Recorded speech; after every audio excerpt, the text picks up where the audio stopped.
We often don't think of the natural tragedies that happen to famous musicians and artists, yet at heart they are ordinary people, and as such they are victims of the slings and arrows of fortune too.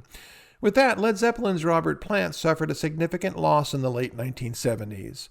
In 1977, we lost our son Karac, Plant once said.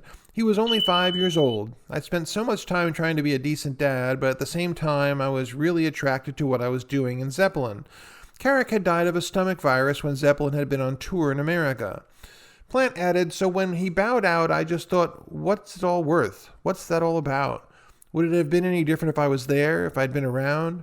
So I was thinking about the merit of my life at the time and whether or not I needed to put a lot more into the reality of the people that I loved and cared for, my daughter and my family generally. So yeah, I was ready to jack it in until Bonzo came along.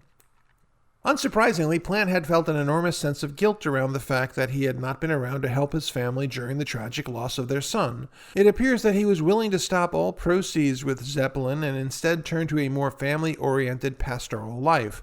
Yet John Bonham aided in Plant's grief. He had a 6-door Mercedes limousine, and it came with a chauffeur's driver's hat.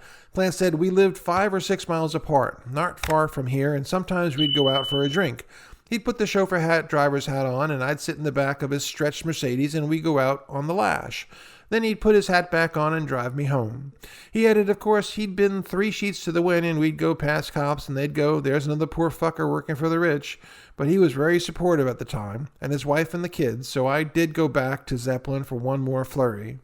Fortunately, Plant's drummer and close friend was on hand to help him come to terms with his tragic loss, perhaps showing him that despite his son's death, he could not merely withdraw from music, work, and society, and the best way to continue with life was to provide the entertainment for so many other members of the public that had no doubt experienced their own losses and tragedies.